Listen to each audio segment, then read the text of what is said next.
Well, that's an interesting point too, because they document the process of whittling down the shortlist on the blog, which that list came from, 33 in the third run, and they started out, I think, with about 50 or 100 or something, and then that got knocked down to 30 or so, and they were meant to have 20 for this round of submissions, but I think, well, what's that, 11 or something? Yeah.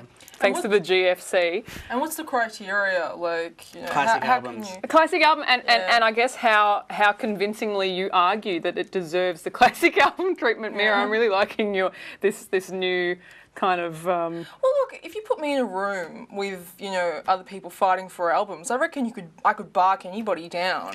So I just wonder, like, you know, how forensically are you going to approach this this subject? Well, that's what was really interesting about the longer short list, was that there were albums. There was a Celine Dion one in there. There was some quite obscure. Yeah.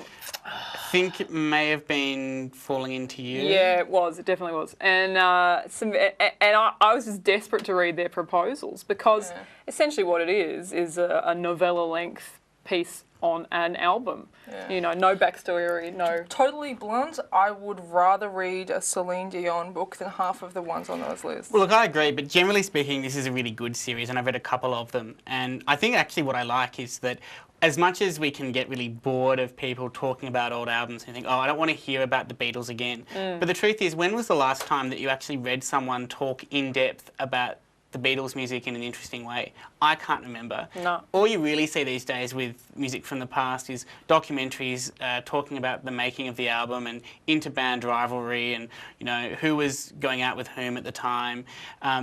Because it's almost as if our attitudes about the music itself are no longer relevant. This is a classic album and it doesn't matter what we think now.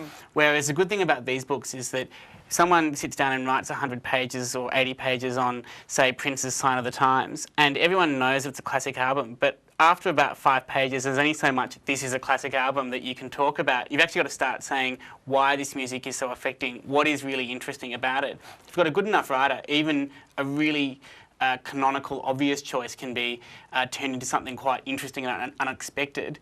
And then when they choose some really interesting stuff, you can get really fascinating material coming out of it.